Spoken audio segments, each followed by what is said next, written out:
El capítulo 24 de Mateo nos refiere a un encuentro que Jesús tuvo con sus discípulos a la salida del templo. Jesús había estado en el templo y salieron de ahí los discípulos convencidos de que Jesús estaba próximo a entronizarse como rey, porque había dicho algunas cosas bastante duras a los fariseos y a los sacerdotes. En el capítulo 23 de Mateo, Jesús habló a los fariseos y sacerdotes llamándolos hipócritas. Se los había dicho en la cara. Anteriormente no había tenido un enfrentamiento tan directo con ellos. Simplemente ellos se habían enemistado con Jesús porque habían sentido que su autoridad se había menospreciado. Ahora se los dijo directamente: ustedes son hipócritas, sepulcros blanqueados, víboras, etcétera, etcétera. Cuando salen del templo, ven los hermosos mármoles que estaba revestido el templo por fuera, oro por dentro, maravilloso, pero no era ni la sombra de lo que había sido el primer templo. Sin embargo, el profeta Ageo había dicho que ese templo, el segundo templo, la reconstrucción, iba a ser más glorioso que el primero. No porque era más grande, no porque fuera más lujoso, sino porque en ese segundo templo iba a estar Dios personalmente encarnado en su Hijo Jesús. Antes tenían la Shekinah, que estaba sobre el propiciatorio y el arca del pacto. Pero solamente el sumo sacerdote una vez por año podía verla. El resto del pueblo nunca lo veía. Pero ahora tenían frente a sí al Hijo de Dios. Lo despreciaron. Y cuando estaban saliendo, los discípulos le dijeron: mira qué linda este templo, ¿te gusta? Jesús le dijo: no es cuestión de gusto, esto no va a quedar nada. Lamento decirles que esto va a ser destruido. Fue un golpe muy duro para los discípulos, porque ellos pensaban que el templo era el centro de adoración y de el reinado del Mesías. Y Jesús acaba de demoler, porque no va a quedar piedra sobre piedra, esa interpretación errónea que los discípulos tenían, y los discípulos y todo el pueblo, y los fariseos y los saduceos y los sacerdotes. Todo el mundo creía que el Mesías iba a reinar ahí. Por eso los discípulos dijeron eso. Pero Jesús los desengañó de esa mala interpretación, como muchas veces tenemos malas interpretaciones, creyendo que todas las promesas de Dios se concentran en determinados grupos de personas, cuando en realidad las bendiciones de Dios son muchas más amplias, se extienden a todo el mundo que observa los mandamientos de Dios, que creen en el sacrificio de Jesús y que le obedecen. Entonces, Jesús les dice estas profecías que aparecen en el capítulo 24 de Mateo, refiriéndose a eventos que vendrían en el futuro, después que los discípulos le dicen: ¿cuáles serán las señales del fin del mundo? Porque ellos entendían que la destrucción del templo tenía que ser una señal del fin del mundo. Y Jesús, tan inteligente como Él es, les dio una señal doble. Utilizó dos eventos similares que tienen que ver con la destrucción de Jerusalén y que tienen que ver con la venida de Cristo y el fin del mundo. O sea, les respondió la pregunta mal hecha por los discípulos de una forma que tuviera su realización en el tiempo de los discípulos y en el futuro. Vemos, capítulo 24 dice así: mirad que nadie os engañe, dice el versículo 4, porque vendrán muchos en mi nombre diciendo: yo soy el Cristo, y a muchos se engañarán. Oiréis de guerra, rumores de guerra. Mirad que no os turbéis, porque es necesario que todo esto acontezca, pero aún no es el fin. y etcétera, etcétera, se levantará nación contra nación, terremotos, todos los desastres, todas las cosas que nosotros estamos viendo hoy en día, algunas de las cuales pasaron en los tiempos anteriores, pero hoy vemos que todo está sucediendo en todo el mundo al mismo tiempo. Y eso es lo que debería llamarnos la atención, que todos los eventos estén ocurriendo al mismo tiempo en todo el mundo, que no haya lugar sobre la tierra que no haya sido sacudido en estos últimos 10 años por algún terremoto, tsunami o granizo gigantesco, desastres de algún tipo, incendio, sequía. Algo ha pasado. En este pueblo en el cual nosotros vivimos, en medio de la pampa bonaerense, los tornados eran excepcionales. Como esto es una llanura, es propicia para los tornados. Pero acá ocurría un tornado cada 15, 20 años, más o menos. En estos últimos 5 años hay un tornado por año. Y en algunos años hubo 2 tornados. Y esto es para decirnos que no estamos seguros, que el mundo está tambaleando. Todo esto lo podemos encontrar en los versículos siguientes, hasta el versículo 11, donde dice: muchos falsos profetas se levantarán y engañarán a muchos, y por haberse multiplicado la maldad, el amor de muchos se enfriará. Y es lo que también vemos nosotros hoy. Profetas, hay profetas por todos lados, en todas las religiones hay profetas que señalan alguna interpretación de las profecías o dan algunas profecías que a veces se cumplen medianamente y otras no se cumplen. Nadie les dice: ustedes son falsos profetas porque su profecía no se cumplió. La gente sigue comprando sus libros, ¿no? Pero el versículo 12 es directo a nuestra sociedad de hoy en día, especialmente las grandes ciudades. Por haberse multiplicado la maldad, el amor de muchos se enfriará. Porque la gente se siente engañada, porque se abusan de ella, y esto pasa todo el tiempo en todos lados. El versículo 13 es significativo. El que persevere hasta el fin, este será salvo. ¿Y qué quiere decir perseverar? Mantenerse constante, firme en el camino trazado. ¿Trazado por quién? Por Jesús. Él dijo: yo soy el camino, la verdad y la vida, y por ahí todos tenemos que transitar, pero perseverando, o sea, siguiendo. Hay dificultades, seguimos para adelante. No nos detenemos, seguimos para adelante. Solamente esos van a ser salvos. Y será predicado este evangelio del reino, versículo 14. Será predicado este evangelio del reino. Ojo, que no está diciendo será predicado el evangelio. Será predicado este evangelio. ¿Cuál es este evangelio del reino? El evangelio del reino venidero. Todo esto tiene que ver con la pregunta de los discípulos: ¿cuáles señales habrá de tu venida? Y Jesús le termina diciendo acá que será predicado este evangelio, el de la venida de Jesús. Cuando vengan todas las señales, será predicado este evangelio. ¿Qué sentido tiene predicar otro evangelio si lo que necesita el mundo saber es cómo se tiene que preparar para afrontar lo que viene? Y lo que viene a continuación. Será predicado en todo el mundo para testimonio a todas las naciones, y entonces vendrá el fin. Para testimonios y por testimonios parecen distintos, pero es lo mismo. En este caso, las dos acepciones son iguales. Algunas Biblias dicen para testimonio, otras Biblias dicen por testimonio.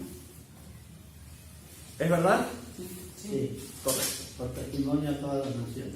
Es lo mismo, porque el testimonio de los que están predicando sirve para que otros reciban el mensaje para salvación.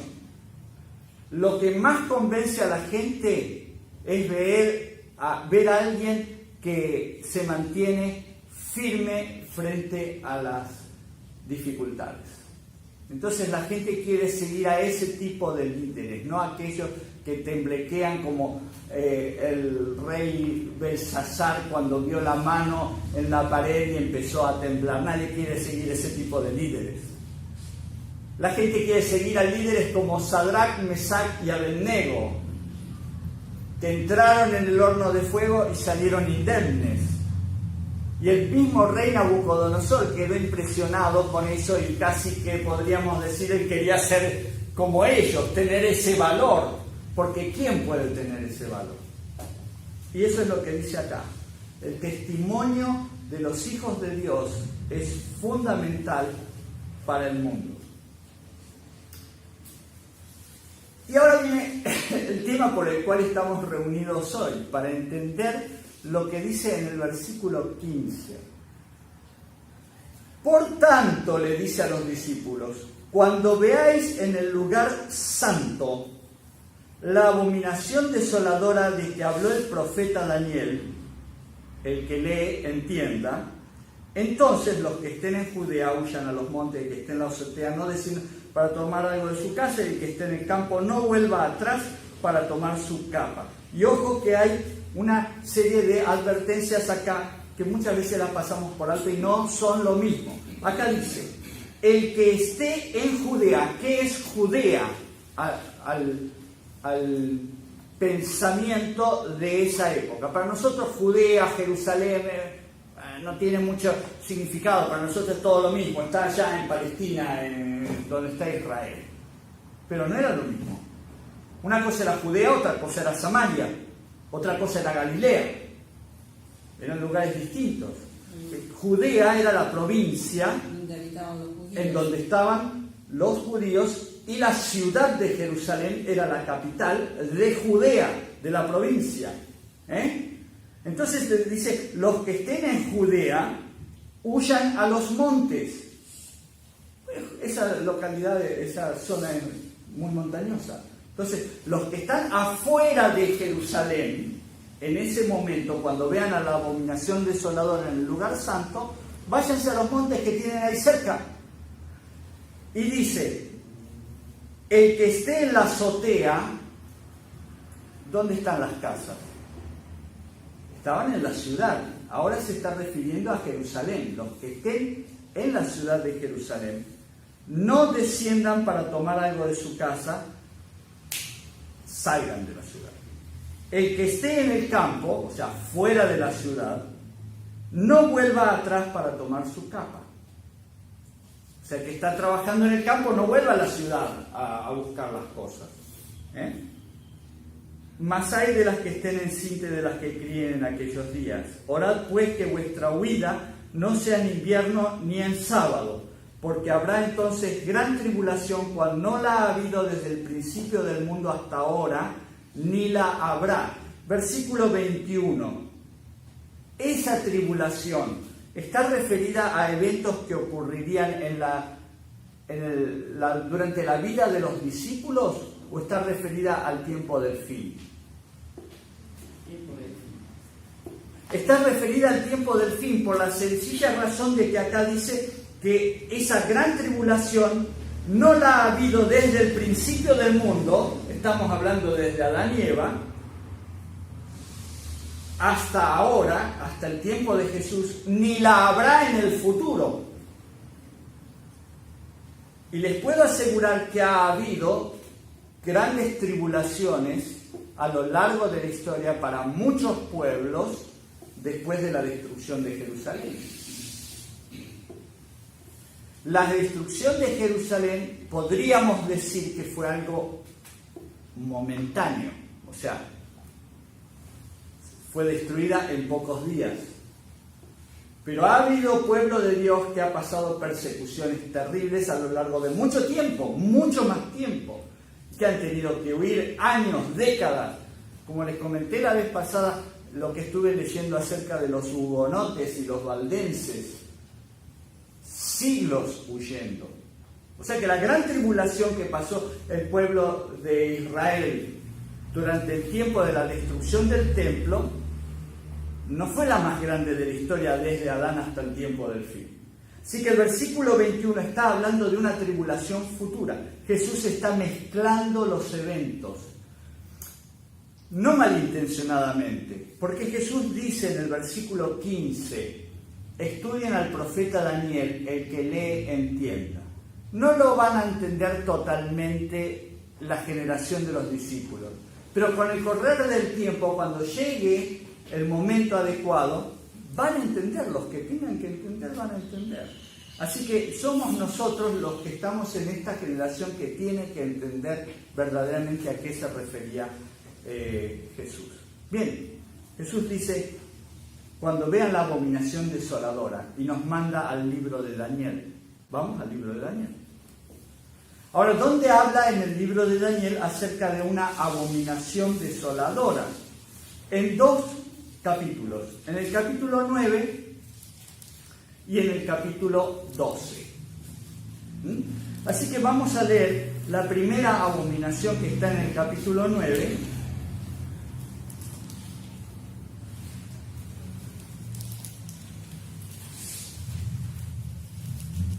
Ustedes saben, no vamos a desglosar el capítulo 9. El capítulo 9 habla de esas 70 semanas de años en la cual se iban a cumplir ciertos eventos que llevaban al nacimiento del Mesías, a su bautismo, a su muerte, etcétera, ¿no?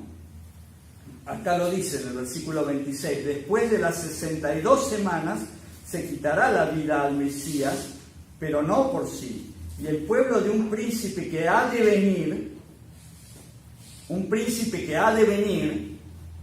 destruirá la ciudad y el santuario, y su fin será con inundación, y hasta el fin de la guerra durarán las devastaciones. Y por otra semana, o sea, 7 años más, confirmará el pacto con muchos, y a la mitad de la semana hará cesar el sacrificio y la ofrenda. Después, con la muchedumbre de las abominaciones, vendrá el desolador.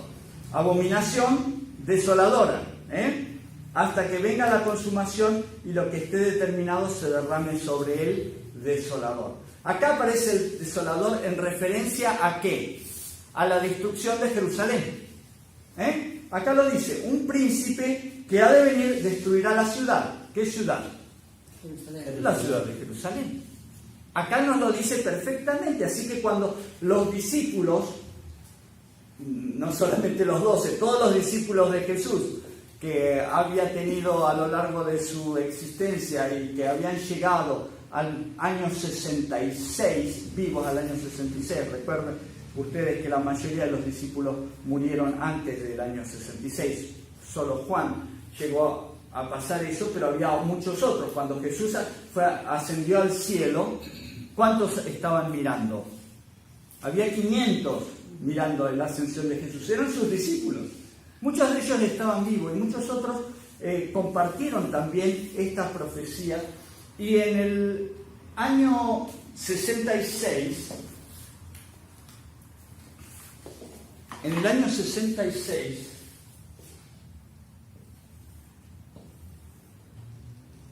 ellos estaban vivos. ¿Qué ocurrió en el año 66? En el año 66 hubo una gran revuelta en Jerusalén. Habían pasado 36 años más o menos desde la muerte de Jesús, en el año 31, así que habían pasado unos 35 o 36 años desde la muerte de Jesús. Esto se había cumplido, el versículo 26 se había cumplido, el Mesías había sido asesinado, como dice al principio del versículo 26, no por sí. Y ahora había venido el príncipe de otro pueblo, o sea, otro gobierno, que ellos no conocían, que no se lo identifica acá en Daniel en el capítulo 9, pero nosotros sabemos que eran los romanos. Y cuando los romanos matan a Jesús crucificándolo, ya se sabía, los que estudiaban las profecías de Daniel capítulo 9, sabían que ese era el gobierno que iba a destruir la ciudad. Y después de una revuelta que hubo en Jerusalén en el año 66, el ejército romano decidió sitiar la ciudad para que se entregaran los que se habían sublevado adentro, esperando la venida del Mesías.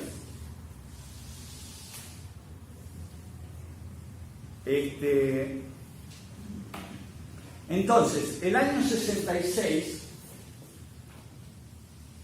encontró al pueblo de Israel reunido en Jerusalén porque el ejército romano rodeó la ciudad en esta fecha.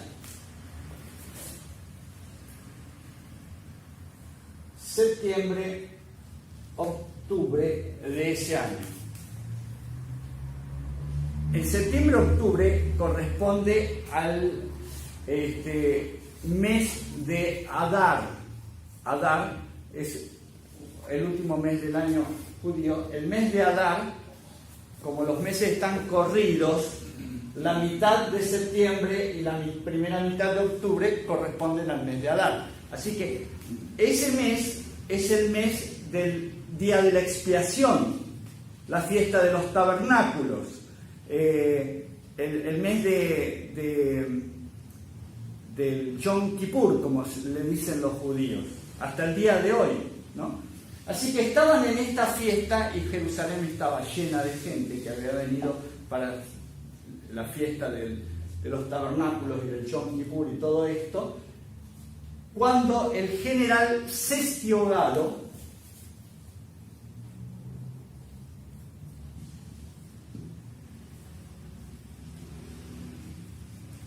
reunió al ejército para rodear la ciudad y plantó el estandarte romano en el lugar santo.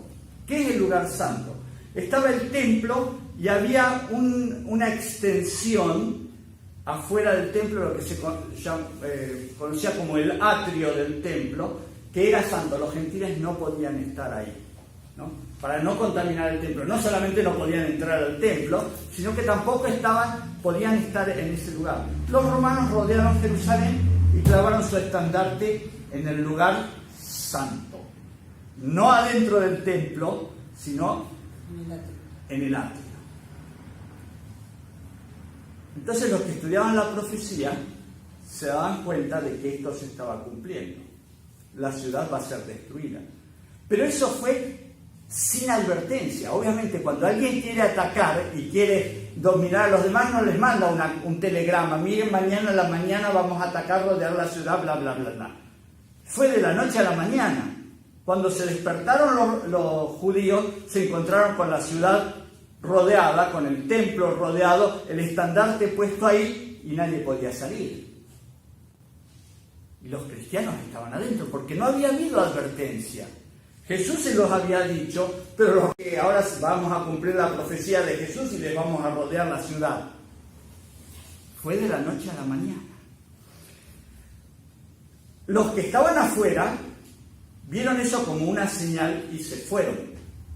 Los que estaban adentro se preocuparon mucho, pero estaban atentos a ver qué es lo que va a pasar. Después de unos días de estar el ejército ahí rodeando la ciudad, nadie atacaba a nadie y la ciudad ya estaba por rendirse porque había tanta gente ahí adentro, tanta gente que los alimentos estaban terminando rápidamente y se daban cuenta que no iban a resistir mucho tiempo más. Entonces se estaban por rendir y de repente ven que sacan el estandarte, se levanta el ejército romano y se va. Esto nadie lo entendía. ¿Qué es lo que pasó? Decían, y todos los que estaban adentro sublevados, ¡sí, ganamos! ¡Dios está con nosotros! Esta es la señal que Dios nos está dando de que Dios está con nosotros. Miren cómo se van. Dios los alejó. Nosotros no tuvimos que hacer nada. Nadie murió y ellos se están yendo. Sí, fue un milagro de Dios, una llamada de advertencia, pero había una razón. La razón era sencillamente de que había una revuelta. Ustedes no sé si recuerdan que en el año 66 estaba como emperador romano Nerón. Nerón había hecho matar a Pablo y a Pedro en Roma. Y él era el emperador. Y era un emperador que llegó a ser muy odiado, de tal forma que lo sacaron del medio. Pero ¿quién lo va a reemplazar ahora? Resulta que se complotaron varias facciones del ejército romano para eliminarlo a Nerón, y cada uno quería poner un emperador.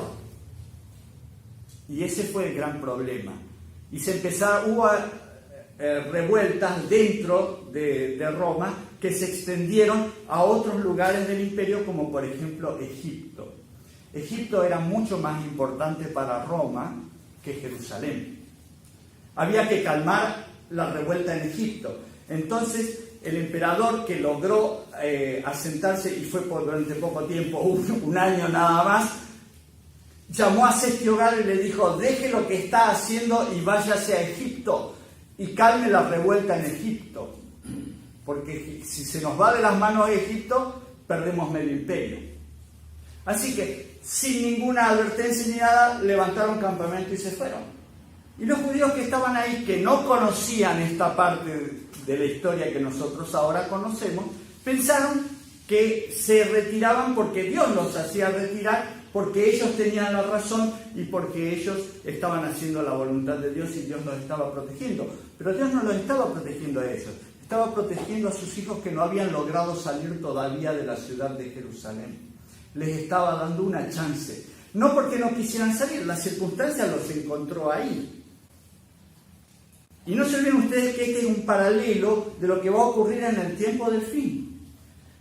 Dios le dice a sus hijos: salgan de las grandes ciudades, salgan de las grandes ciudades, son una trampa, las grandes ciudades son una trampa. La gente dice: no pasa nada, estamos bien acá, ¿para qué vamos a ir? Si nos tenemos que salir, tenemos que dejar nuestro trabajo, tenemos que ir a lugares que no conocemos, etcétera, etcétera, otro tipo de vida. No, yo prefiero acá, aunque me asalten todos los días, aunque corra peligro de distintas maneras, aunque haya piquetes, aunque haya falta de transporte, huelga, etcétera, etcétera. Ahí me gusta la ciudad. Y se queda. Pero mucha de esa gente es gente buena, gente sincera.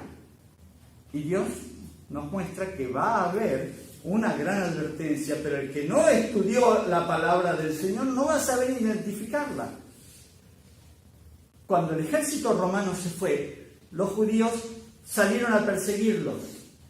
Y la retaguardia no estaba preparada para repeler el ataque, así que los que salieron mataron a algunos romanos y tomaron los estandartes, y allá al atardecer volvieron con los estandartes, y todos cantando y todos vitoreando que eran poderosos. El tema es que pasaron los meses y los romanos no volvieron.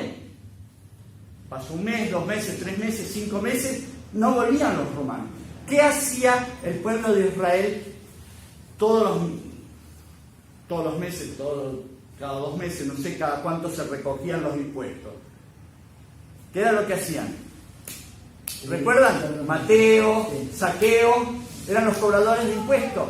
Roma se llevaba más del 50% de lo que recaudaba Israel en sus ventas, en su comercio, en todo eso, se lo llevaba en concepto de impuesto a la dominación extranjera. Más o menos como lo que hacen ahora los grandes prestamistas, que le prestan a los pueblos y los dejan ahogados con el dinero que le sacan con los intereses. Eso hacían los romanos, ¿no? Dejaban a los pueblos ahogados. Entonces, obviamente que eso estaba estudiado. No los mataban de hambre, pero no los dejaban subsistir mucho más, para que no tuvieran ningún poderío como para rebelarse. Entonces, de repente se encontraron que no tenían que pagar impuestos. ¿Qué les parece eso? Un montón de dinero extra. La liberación. 1 mes, 2 meses, 5 meses, 1 año. Un auge del comercio impresionante. Ahora me sobra la plata, no solamente me alcanza para fin de mes, tengo de más. Y la gente empezó a envalentonarse. Claro, los hijos de Dios, los discípulos de Jesús, los que habían estudiado la profecía, se fueron de la ciudad. Se fueron a una provincia del otro lado del Jordán que se llamaba Perea, a la ciudad de Perea. Ahí estaban refugiados, mirando los eventos. ¿Y qué eran los eventos? Destrucción del pueblo de Jerusalén. destrucción? No, pasó un año y nada de Jerusalén destruida. Al contrario, un auge económico en Jerusalén como nunca antes, desde los tiempos de Salomón. La gente nadaba en oro, les sobraba el dinero para todo, estaban jauja. Así que los parientes de esos cristianos, que no se creían en Jesús, que no eran cristianos, se estaban llenando de dinero. ¿Y los cristianos dónde estaban? En una pequeña ciudad. Afuera, en una pequeña ciudad. No vamos a decir padeciendo hambre porque Dios los protegía, pero no estaban llenos de plata, no estaban llenos de dinero. No les fluía el oro, simplemente tenían para comer, tenían un lugar seguro, pero los que estaban adentro estaban y le mandaban cartas, supongo yo, que no, pero probablemente algunos se burlaran de sus parientes, que les decían, cuando estaba el cerco de Cestio Galo, les decía, tenemos que salir porque ahora viene la destrucción de Jerusalén, tenemos que salir. Los sacerdotes de adentro decían, no, resistamos porque Dios está con nosotros y no va a permitir que la ciudad se destruya, porque esta es la ciudad de Dios, este es el pueblo de Dios. Y los cristianos decían, no, hay alguna señal, tenemos que huir. Jesús dijo que tenemos que huir. El profeta Daniel dice que tenemos que huir. No, eso no es así, ustedes están malinterpretando las profecías de Daniel. Quédense, vamos a resistir. Durante un año, ¿quién parecía que tenía razón? Los romanos. Los que querían resistir. Claro, los que se quedaron. Pero no solamente fue un año, fueron 2, fueron 3. Y la cosa mejoraba más y más. Hay monedas, lo que estoy diciendo es historia de los judíos, de Milman, ¿no? Que relata justamente, entre otras muchas cosas, estos años en los cuales los judíos acuñaban sus propias monedas. Hay monedas que dicen año 4 de la liberación, que son estos 4 años que pasaron desde el 66 hasta el año 70. O sea que hay que tener fe para aguantarse todo este tiempo del otro lado del Jordán, viendo como tu familia, que no cree en Jesús, que considera que Jesús es un impostor, se está volviendo rica. Y vos estás del otro lado, ya les digo, no muriéndote de hambre porque Dios no dejó a sus hijos morirse de hambre, pero no estás boyando en dinero.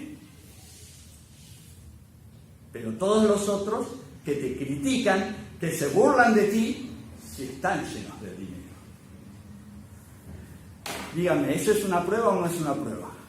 Sí, sí, una prueba. Y dura, es una prueba muy dura, porque uno tendería a flaquear. Hay que pasarla. ¿Y cómo hacemos para que esa gente que está del otro lado del Jordán no vuelva a Jerusalén?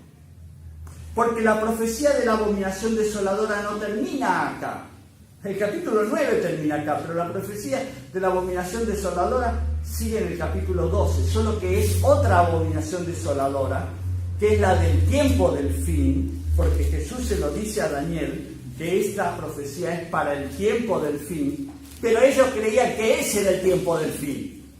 ¿Entienden? Los discípulos creían que la destrucción del templo, la abominación desoladora, era el tiempo del fin. No, era el tiempo de la destrucción del templo, pero para el tiempo del fin faltaba. Pero como son dos profecías paralelas en el mismo libro de Daniel, y hablan de abominación desoladora, solo que son dos abominaciones desoladoras distintas. Una es el Imperio Romano y otra es, podríamos decir, la religión romana, ¿no? Del tiempo del fin. Vamos a leer Daniel capítulo 12, desde el versículo 6 en adelante. Dice así: dijo uno al varón vestido de lino que estaba sobre las aguas del río: ¿cuándo será el fin de estas maravillas? Y oí al varón vestido de lino que estaba sobre las aguas del río, el cual alzó su diestra y su siniestra, sus dos brazos, al cielo, y juró por el que vive por los siglos, que será por un tiempo, 2 tiempos y la mitad de un tiempo. Traducido, será por 3 años y medio. y cuando acabe la dispersión del poder del pueblo santo, todas estas cosas serán cumplidas. Y Daniel entendió perfectamente lo que Dios le estaba diciendo, ¿verdad? Lean el versículo 8. Y yo oí, dice Daniel, pero no entendí. Y le dije, Señor mío, ¿cuál es el fin de todo esto? Entonces él me respondió, anda Daniel, pues estas palabras están cerradas y selladas hasta el tiempo del fin. Muchos serán limpios, emblanquecidos y purificados, los impíos procederán impíamente, y ninguno de los impíos entenderá, pero los entendidos comprenderán. ¿Qué le había dicho Jesús? Versículo 14, Mateo 24, versículo 15, ¿qué les había dicho? El que lee, entienda. El que lee a Daniel, entienda. Y acá dice, los entendidos entenderán. Versículo 11. Desde el tiempo que se ha quitado el continuo sacrificio hasta la abominación desoladora, habrá 1290 días. Hay otra traducción, algún día vamos a hablar de esa otra traducción, que dice que desde el tiempo que se ha quitado el continuo, la palabra sacrificio no aparece en el original, por eso es importante leer muchas veces el original y no estas traducciones. La versión dice, desde el tiempo que se ha quitado el continuo y puesta en su lugar la abominación desoladora, pasarán 1290 días. Esa es la traducción más exacta, ¿no? Bienaventurado, dice el versículo 12, el que espere y llegue a 1335 días. Los discípulos de Jesús estaban estudiando la visión del capítulo 9 de Daniel, donde habla de la abominación desoladora, pero también la del capítulo 12, versículo 12. Así que dice, bienaventurado el que espere y llegue a 1335 días. Y mis hermanos, Jesús les había dicho, bienaventurado el que persevere hasta el fin, o sea, que el que espere firme. Entonces ellos no volvieron a Jerusalén, aunque sus parientes se estuvieran llenando de dinero y les decían, venite acá, dejá todas esas tonterías de Jesús, vení, estamos haciendo negocios como nunca, la gente está comprando, está vendiendo, mirá el negocio, lo bien que está funcionando, te digo, necesitamos trabajadores, y vos te vas con toda tu familia allá, seguramente lo estás padeciendo, porque ahí no tenés trabajo, te pago 3 veces lo que estás ganando allá. ¿Es una tentación o no es una tentación? ¿Creen ustedes que Satanás no va a utilizar esos argumentos? Por supuesto que sí, pero acá dice, bienaventurado el que espere hasta el final, 1335 días, 1290, 3 años y medio. Todas estas fechas, todos estos lapsos de tiempo estaban en la mente de los cristianos, judíos cristianos de aquel tiempo. Entonces ellos empezaron a contar 3 años desde el 66, septiembre, fiesta de los tabernáculos, septiembre, octubre del 66, 3 años nos lleva ¿a qué año? Al 69, septiembre, octubre del 69. Ahora, del 69 sumémosle 6 meses más. ¿A dónde llegamos? Marzo, abril. A marzo, abril. Oh, usé esta que no se ve bien, muy finita.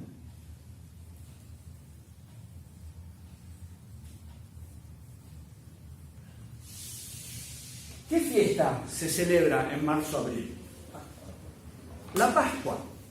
Así que cuando llegó esta fecha, Jerusalén estaba llena de gente, otra vez como había estado llena de gente acá. Y estos estaban mucho más contentos que estos. Estos estaban con un poco de temor porque había revueltas, pero estos estaban muy confiados. Vino mucho más gente a esta fiesta que a esta fiesta. Mucho más gente, el doble de gente. La ciudad de Jerusalén estaba abarrotada de gente que había venido a ver el progreso y el triunfo de Israel frente a los romanos. Y estaban esperando ¿qué? ¿Qué estaban esperando? La venida del Mesías. Ahora sí va a venir el Mesías. Nos hemos sacado a los romanos de encima, el templo está listo para recibir al Mesías, sin saber que el Mesías ya había venido, que el Mesías ya se había ido y que les había dejado una advertencia que no querían escuchar. ¿Qué había pasado en Roma? En Roma se había solucionado el tema. Ahora gobernaba un emperador que tenía todas las riendas y que mandó a su hijo, Tito, el general, a solucionar un problema que les había quedado pendiente. Ya el asunto de Egipto se había solucionado hacía tiempo y que les quedaba pendiente Jerusalén. Y Tito tenía la orden de arrasar Jerusalén si no se rendía. Y Tito llegó, rodeó la ciudad y la destruyó. Tito no lo quería hacer, pero se empecinaron tanto los que estaban ahí adentro que tuvo que destruir el templo y la ciudad y todo. ¿Cuánto tiempo pasó desde septiembre, octubre del 66 hasta marzo, abril del año 70? 3 años y medio. Pero, en el calendario judío, que tiene 30 días por mes, todos los años suman 5 días. O sea que cada 6 años se suman esos 5 días y se constituye un mes extra, al cual se le llama segundo Adar, lo que nosotros diríamos un segundo diciembre, pero se pone a continuación de septiembre-octubre. Eso ocurrió en el año 68-69, que se agregó un segundo Adar, con lo cual, cuando llegamos a marzo-abril del año 70, en realidad no fueron 3 años y medio exactamente, sino 3 años y medio más el segundo Adar. O sea, 1290 días. Como dice en Apocalipsis 12. 1290 días. En Daniel capítulo 12. 1290 días habían transcurrido cuando llegó el general Tito. Cercó la ciudad y la profecía termina diciendo: bienaventurado el que espere y llegue a ¿cuánto? 1335 días. Entonces los que estaban del otro lado del Jordán, en Pella, seguían esperando. Y cuando llegaron los 1335 días, la ciudad de Jerusalén estaba destruida. ¿Qué hicieron con el dinero? No podían comprar nada, no había alimentos. El dinero no les servía de nada. Algunos agarraron todo el dinero que tenían y querían escapar. Y los agarraron los romanos cuando estaban escapando y con sus bolsas de dinero, de todo el que habían acumulado, y se las hicieron comer. La historia de Milman dice que les hacían comer las monedas de oro una por una. Y después los mataron, los abrieron por la mitad y les sacaron las monedas de oro. Entonces, ¿de qué les sirvió esos 3 años y medio de abundancia que tuvieron? De nada. Porque no entendieron la profecía. La profecía les dio 3 años y medio de chapa, 3 años y medio de advertencia. ¿Pero la usaron para bien? La usaron para mal. Y esta es una advertencia para el tiempo del fin.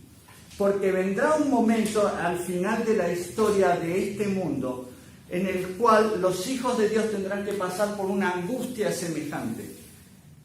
Porque los engaños de Satanás es para mantener a la gente toda junta y poderla destruir toda junta. Si toda la gente se desparrama por el mundo es difícil de agarrar.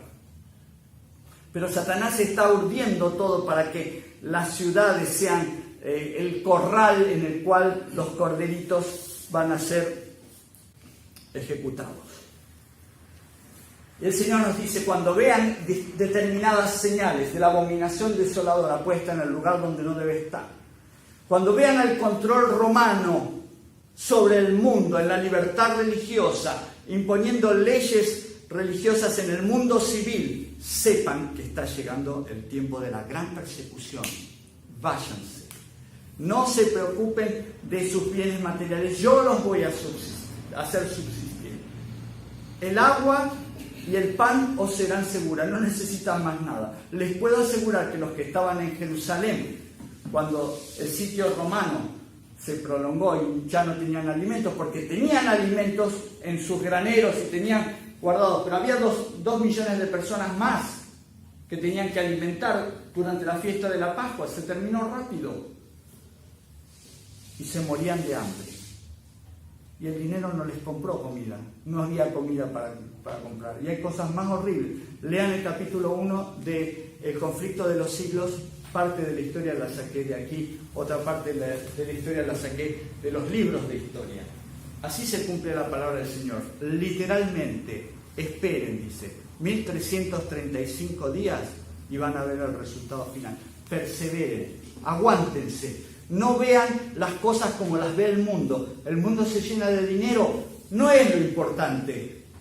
Las monedas de oro no te alimentan, no hacen nada. Podrán comprar y vender, pero llega un día en el cual ya no se podrá hacer nada de eso.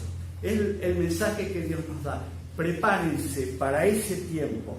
Ahora, estudiando la palabra de Dios, cada día podrán rompecabezas para irlas uniendo y estar firmes en el día final que ya viene pronto. Que Dios los bendiga a todos. Amén.